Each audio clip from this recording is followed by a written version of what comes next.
where human insight trumps every trick. We're not hacking systems, we're hacking behaviors so you won't click. No complicated code, just tried and true brain science at play. Social engineering for good, the best defense is in your mind today.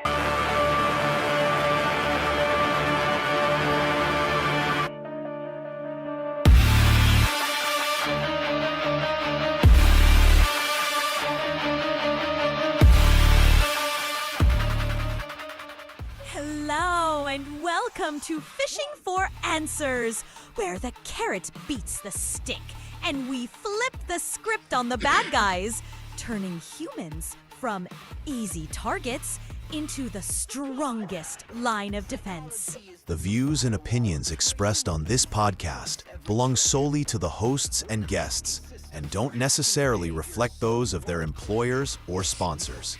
We're seasoned security professionals, but this is a conversation, not a custom consultation.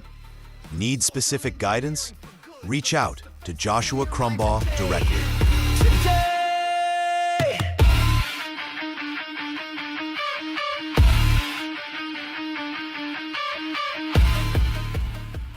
Get ready. Phishing for Answers starts right now. Hello and welcome to the second episode of Season 2 of Phishing for Answers. Today we are joined with us by Rohit, and he is the CISO of Yext. Tell us a little bit about your journey and about yourself, man. Absolutely. Thanks, Josh, for having me. And hi, everybody.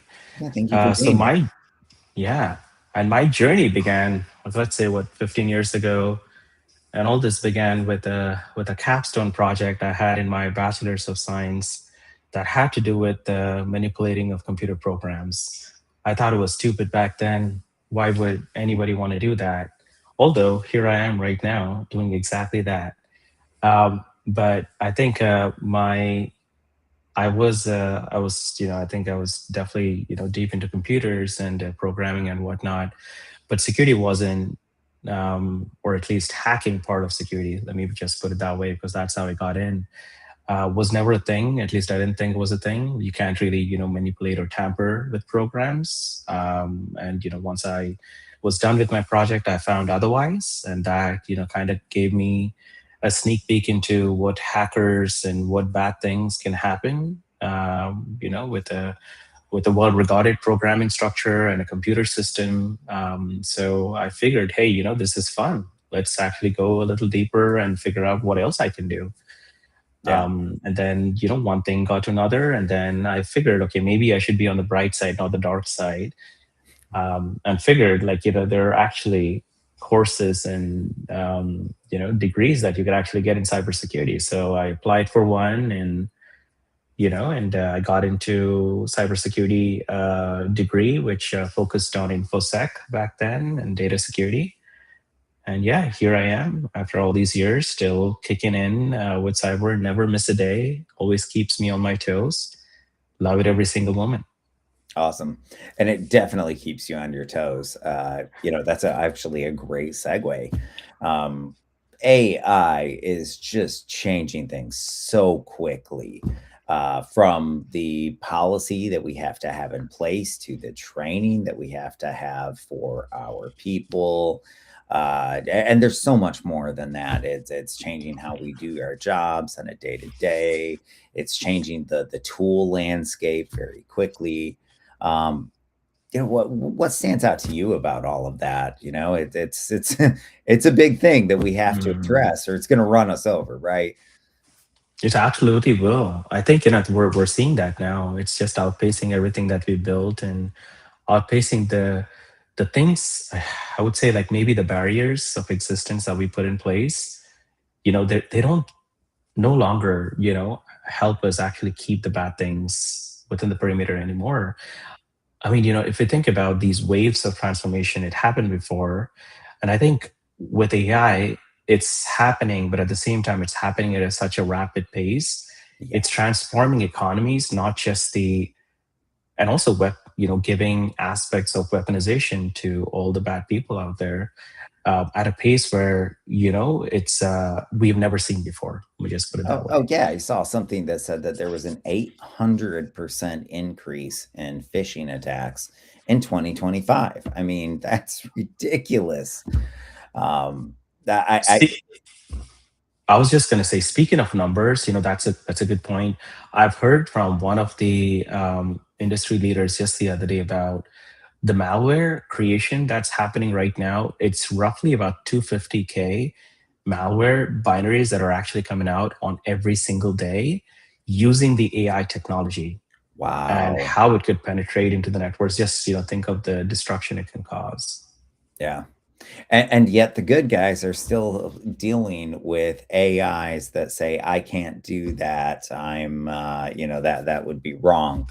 I do think we've got to figure that one out really quickly, because our AIs have got to be willing to let us do the things we need to do to keep up with this. Now, that being said, Mhm. I do see it right now outpacing the good guys, and it's always been that the bad guys are one step ahead, right? But I think AI is our first chance that we have to get ahead of them. I don't disagree. I think so. I think it's just like any technology is a double-edged sword. Like AI is no exception to that. I think there's as much as good there's also bad. Like a knife in a thief's hand could be different versus a knife in doctor's hand. The same thing Yeah, is the case here also, right? I think I think one thing I've been, noticing of late is, yes, I think the bad guys definitely have an edge right now, just because of the way these things are accessible, or the platforms, how you can run the AI and accelerate that, and also create all bad things. But I think what they lack, I think this will take some time for the defenders, is the context of the environment itself, what your environment is, and I think what the backstory matters when you're trying to build defenses in place. And the whole cat and mouse game, I don't think will work out anymore. Just given, Mythos is a great example of that not working out anymore. Like the P1s that we used to focus on, like it doesn't matter. Even if it's a P4, it's as easily exploitable just as it would be a P1, because the exploit code is out there and you have the AI tools, just like we spoke about, the malware is coming out at yeah, rapid pace. It's not going to stop it. But I think on our end, the defender side, I think we do have, we got to start using it, practically implementing that, without which it'll be very difficult to figure out, how is it that you're going to work out AI, or feed AI into the culture that you're building within the company. And more importantly, how does your tech landscape change with AI, coming in? yeah, I think this would become a place where, without, like, you need a diamond to cut a diamond, right? The same thing with AI. Like, you need AI, you need the we rapid do. pace, you need the innovation, what AI provides you to defend against AI, based attacks. So We yeah, do. one way or the other, you have to you have to be in that. Well, I think it's a couple of different areas. AI is making our detection and response better and quicker.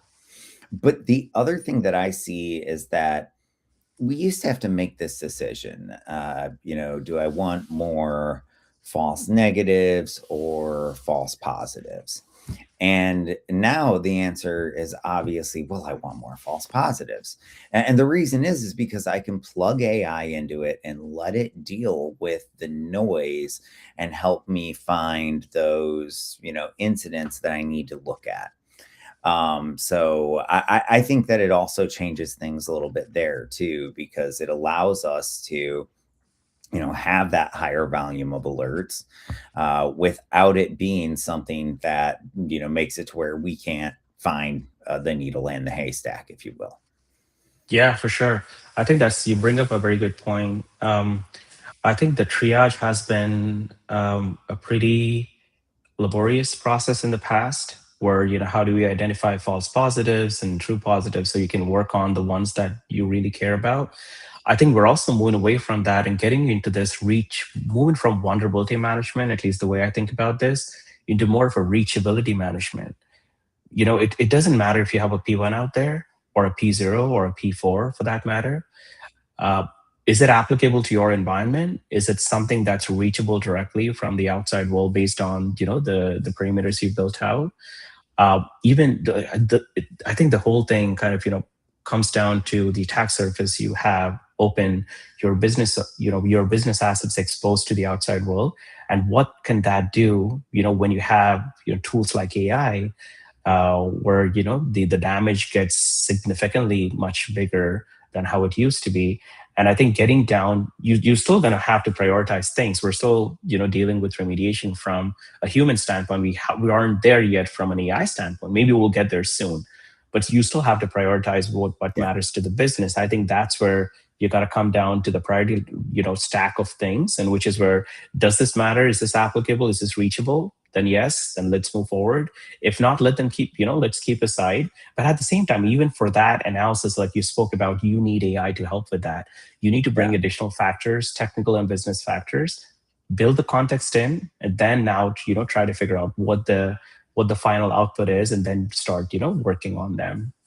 I agree. I think that same, business context that is so critical in making decisions around cybersecurity and prioritizing different things is one of those things that we've got to give to the AI as much as we've got to give it to our lowest level cybersecurity person.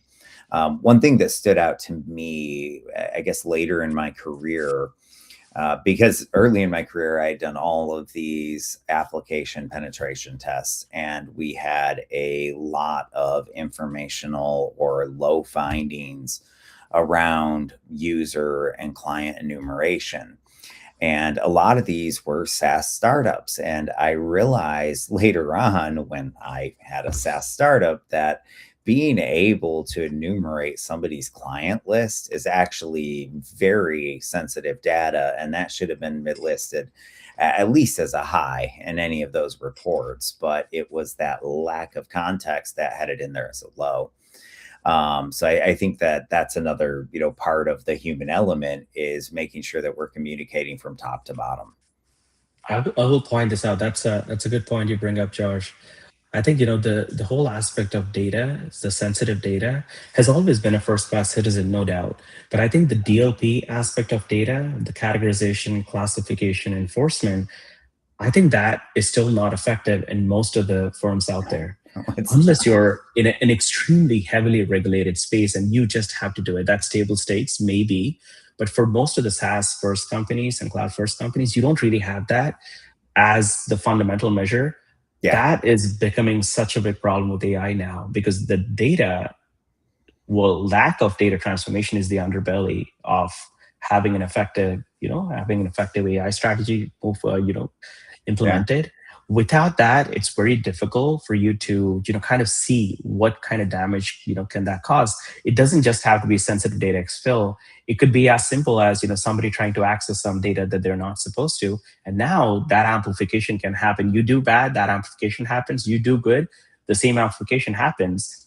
But the core element of amplification is there. So you got to be very careful on how you're treating the data, especially if you're in a place where the data is super important for you and your clients. Absolutely.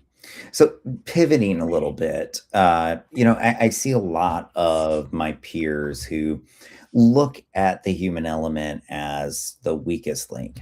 And I sort of really look at it as very differently. I see them as our greatest asset, our best endpoint detection, if you will. And so I have this whole social engineering for good project. But the reason I bring it up is that I'm curious, and I like to ask every CISO, what's the biggest thing that you found to effectively drive culture change? That's a good question. So I think culture comes in multiple forms. And I feel when I'm trying to, in my seat as a CISO and a security leader, the way I'm trying to think about this is, how can I embed security into the everyday flow of things? And it has to be something that's not on the dark corner. The security issue is not supposed to be like that. It has to be embedded in the very fabric of the culture itself. And I think there are a few things that I would usually employ. Like, first of all, I think, a lot of people jump to conclusions and figure out, okay, security training, awareness, do this, do that, and there are enforcements, or there are some kind of punitive things that you'll have to push in to get people going. I think it's kind of this hockey stickification. I feel maybe you'll get some benefit off the bat, but after that it's just going to get worse and worse, because you're dealing with people. Yeah. People are no different than you. So the mental terrain is the most difficult terrain out of all, right? So you got to be careful on how you deal with that. For something, and I'm not going to say I'm perfect at this, but I really like to think about this, as I've seen in multiple organizations in the past. First of all, diagnose the situation itself. Like, see how your users are they being rewarded for something? Are they being punished for something? How open are they about talking about security? Are they bringing up the reports proactively, or do you need to push them to get that going? Um, and also, once they do that, how is the team responding back? Are you responding Yeah. in a are you embarrassing them? Are you Oh, I hope taking not. this in a right? I hope not. Yeah. That is a sure shot for failure. So It is. I think once you get that going, I think you'll figure out, what kind of incentives you have built into the culture already, both personal incentives and also corporate incentives. And then you tie that into the motivations of the person or people itself. Yes. Like, what kind of motivations they have, right? Everybody is working towards something, and nobody, in the corporate setting, at least most of them, they're not trying to do bad things. They're trying to do what they have Yes. to, Preach right? it. Preach it. And your social engineering for good exactly taps into that, I guess. You're talking about, hey, there's good everywhere we look. We just have to look deep enough. And when you look deep enough, you'll actually find this, their motivations. They want to keep themselves, they want to keep themselves safe, right? How do you do that? Be cyber smart, think about things and learn about things, and we can help you get there. I think that's number one. And second thing I found is also making security the easiest path. Yes. When Without it's the that, easiest option, it's the default option. it's the default option. You don't have Yes. to, go out and do something else. It's a part of your workflow. It's a part of how you do things. Like, from an engineering perspective, if you're making it easy for them to, validate the tainted input directly from the same library that they're working on, perfect. Like, they don't have to go and investigate and, create a new library to bring that in. Yeah. The same thing applies for corporate too. Like, security awareness or trainings have to be part of the work that you're currently doing. If you're a finance person, you have a certain workflow. You got to diagnose that. If you're a HR person, you have a certain workflow. You come up and you come to the desk in the morning, you start working on something. What is that something? Let's figure that out. And now let's see how security can tap into that. I think that was one of the biggest things I found, where we could get better adoption in actually getting people both to listen about what security has to say and also tie that back into their motivations and outcomes they're looking to achieve. So it's so interesting. You touched on so much of the.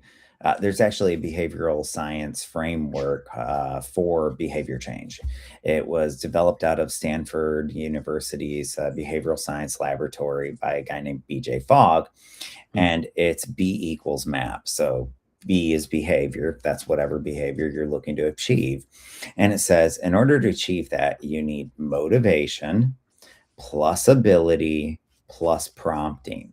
And so motivation, you tap in, that's what you said, you make it personal for them. You connect it to their job, their family, their finances. You make it personal. Even their ego is another great motivator. Ability is just making it easy. Like you said, when it's, make it the easiest option. That's why I love passkeys, because finally we have something better than passwords, and it's easier for the users. And once you get over that initial learning curve, I don't know about you, but my users love it. So, but I digress. And then finally it says, okay, so you've got motivation plus ability. You still need prompting. You have to remind them about it constantly, because it's not their top priority. They're going to forget. And so you hit on so much of that.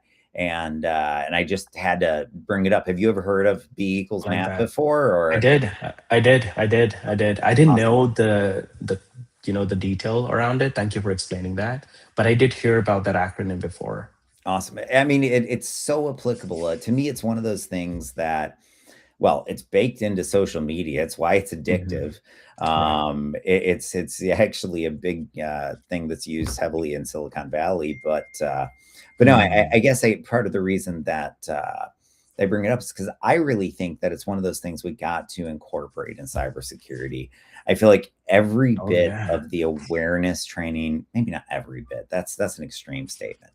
Too much of the training that we do is to check a box for PCI, HIPAA, whatever it happens to be. And it checks a box, but every study out there shows that it does nothing to make us more secure. In fact, there are a lot of, Mhm. there's quite a few academic studies, and I can link you to a few. I've got a few friends that have done them, but so they'll do a phishing assessment against a large group of people, and then they will run the annual security awareness training, that 1 hour class where they go through an LMS module, and then they'll phish them again. And in every single instance, either they got no better or they actually got worse.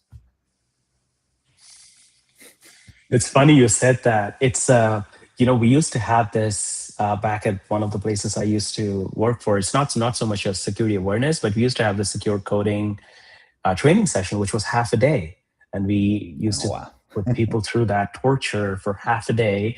And it's funny how desensitized they get by the end of the session itself. It's not making them better. It's actually making them like, we're hearing the same thing over and over and over again, which doesn't have any direct applicability to what they work on. Yeah.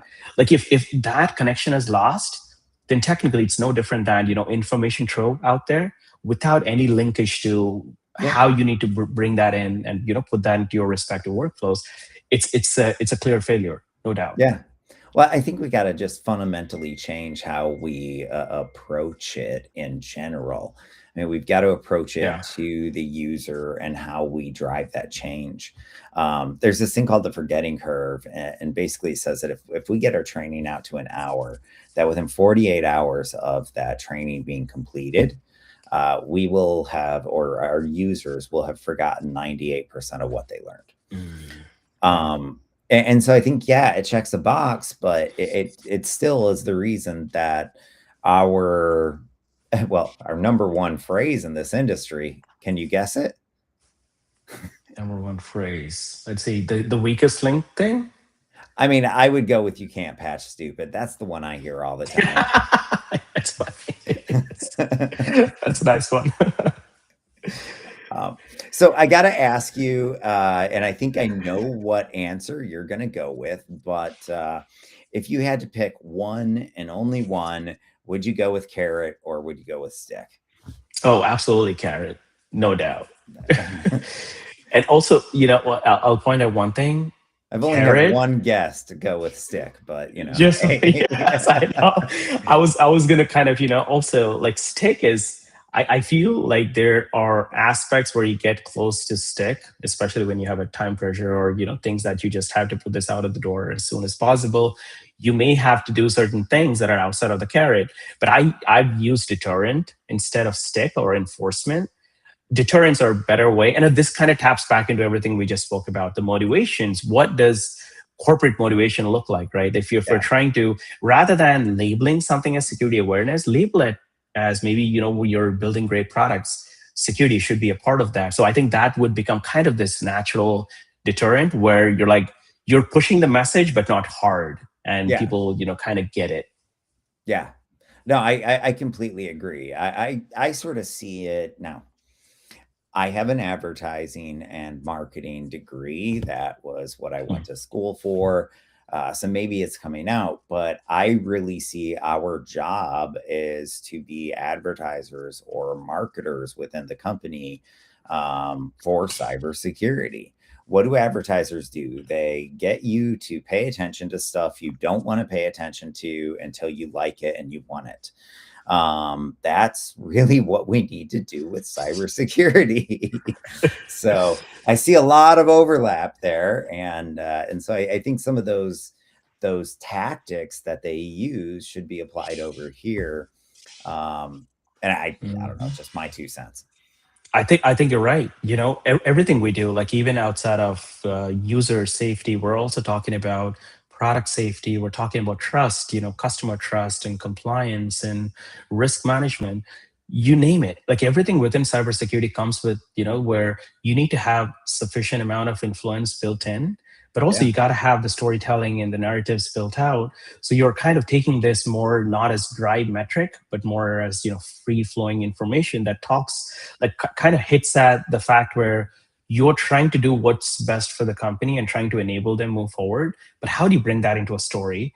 yeah, And we're also constantly talking with the non-technical people too, right? Like how you got to make sense the technical terms, you got to translate them in the right form so they get it. They get that it's not lack of understanding. It's more about, can you pitch yourself up to a place where you're able to talk things in business terms and finally get to that business outcome you're looking for as a company, right? Not just for yeah, cyber. Company doesn't exist, cyber doesn't. Like yeah. so you got to figure. I think that's important to kind of carry that over your head. Well, and I think it's also important to think about the message that we want to send, and really to spend time on distilling it down to its core. Mm. And I'll give you an example. For the longest time, it was think before you click. But that was what I thought. Distilling this whole thing down to its core. That was the best message. But then I realized, maybe the best message is trust your gut and to teach them about urgency and authority and things like that. And so I think it's constantly thinking about, how do we refine this message down? How do we Mm. make it non-technical? And how do we make it as simple as possible? Because to me, users appreciate brevity. Right. Absolutely. Oh my God. Yes. Keep it Yeah. succinct. Keep it clear. Tied to some business outcome metric. It's so easily digestible. Otherwise, you're just complicating affairs. Agreed. Okay, so we are running out of time here, but I've got to ask you your opinion. One of the policies that I still see constantly, I do a lot of public speaking, and every time I do it, I ask my audience, how many of you have a three strikes and you're out policy at work, where if you click on three phishing Mm. simulations, you get fired? I always get hands. Now, it's less hands these days than it used to be. In fact, and the last one, there was no one in there, but there was one lady that said, my husband's company does. Uh, she wouldn't tell me who he worked for, but she said it was a very large company. Um, I think the point is we still see this all the time, Mm. and even in this carrot versus stick battle, and I said I've only had one guest that called it out, but that's the guest that wrote most of the books on security awareness. So I don't know. I do still see a lot of stick in our industry. What do you think about the three strikes and you're out policy? I, I think the phishing simulation is a good topic to kind of build out the whole sticks, the three strikes thing, and why that could have been something that we're still dealing with even in this day and age. I think it came about from a fact that no matter how much you try to drill about security awareness, first of all, you were not drilling it the right way. The approach was not right. The response that you had when people reached out to you about reporting or talking about, hey, this is what's happening, the response was never right. So I think we got to change that in ourselves first before we kind of blame the users about this. And we're also like, users are, this is not their day job. Like we got to No, it's understand that their not. day job is something else. This is kind of on the ambient, side or more on the periphery. Like, you're trying to bring that in, but at the same time, like you got to be empathetic to what they're working on. Yeah. I think, with all that said, simulation has always been a bane of my existence. I never loved it. We have these requirements like, talking regulatory or contractual in some cases where, do you have phishing simulation? If you do, how often do you do that? What are the reports looking like? I'm like, that doesn't really give any kind of, we're not trying to really fix anything there. It's more check the box and move on kind of thing. By doing that, we were actually, we were the trust component of cybersecurity was getting really tarnished. And we do all this, and without the trust, there's no way we could actually build an effective program, no way we could, build good control set, because we're relying on people to actually get that done. We're the reporters. Somebody else is actually doing it for us. So I think, that has always been a constant battle for me. The way I do it right now and the simulation part, we are not doing dedicated simulations per se, or I've never been a proponent of that. If it meets a bigger purpose, let's say a red teaming exercise for a ransomware event or a data exfiltration event, if a simulation has to be a part of that, just to make sure like what kind of kill chain are we trying to define and what kind of outcomes we're trying to get, maybe it makes sense, but also, in limited doses on how we do it. First of all, I think inundating people with all that, like, we are kind of missing the core message of what we're trying to accomplish itself with the phishing. So I agree with everything you said. But I have a little bit different take on it, and I want to get your opinion. So, Sure. I have this theory of human virus definitions, if you will. And my opinion is that we can run phishing simulations to inoculate people, to help them see how authority is used, how urgency is used. But the problem has always been how phishing has been done. We exploit users. We see if they'll type in their credentials. We use inside information to trick them. Phishing attacks that are so real, anyone would fall for them, including the IT person that made it if they hadn't made it themselves, right? So those do nothing but get rid of trust.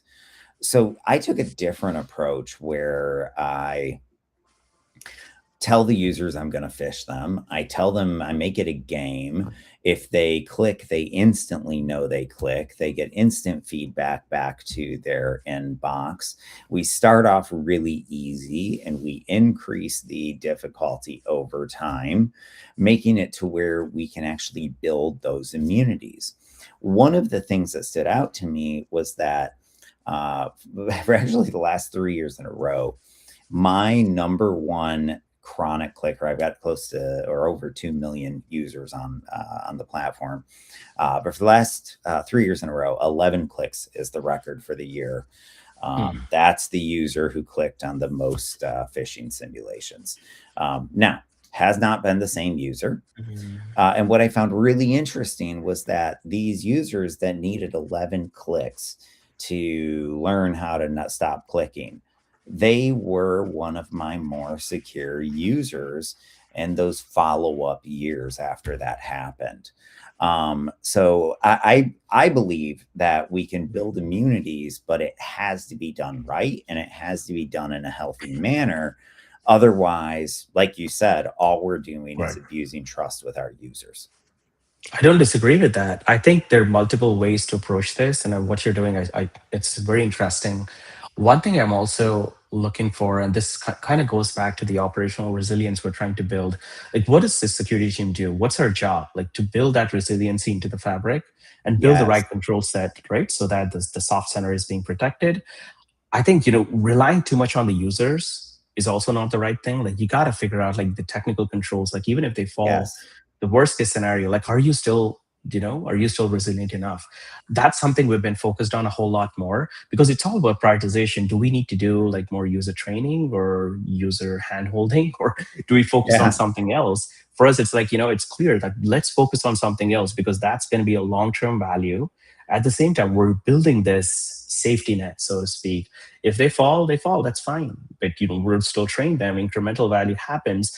But are we protected as a company? Are we doing everything we can from our perspective to build the right level of controls? This could be enterprise controls, product controls, you name it. But I think that's also important. Oh, I agree. I think that system hardening is one of those things that we don't do enough. I go into so many different environments where I start looking around and the GPO is lacking.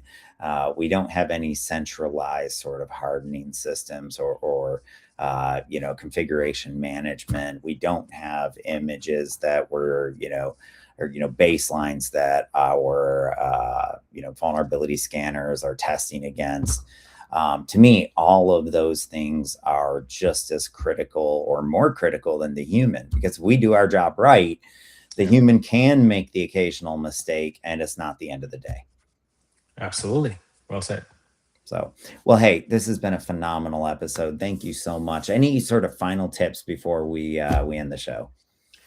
No, well, first of all, thank you, Josh. This has been amazing, and thank you for all the amazing questions. And I think I've also kind of, opened up a trove of things that I haven't really thought about in a long time. So thank you for that. I think Same. I learned a lot here. Thank you. Yeah, absolutely. I think the last thing is, we spoke about culture. I want to maybe put one thing in there. I don't know where this phrase came from, but somebody said that culture is all about people doing what they're supposed to when nobody's watching them. I think that's such an important and a critical statement to think about.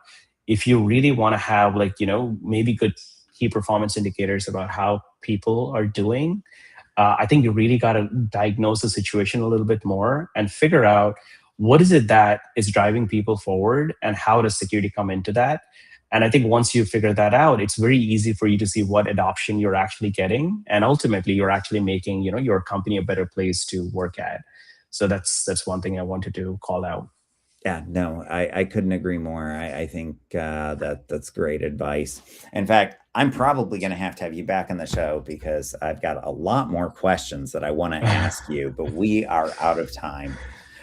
Thank you so much. You have a great day. And well, that's the show. Thank you, everyone, for joining. Bye. Thank you, guys. Bye.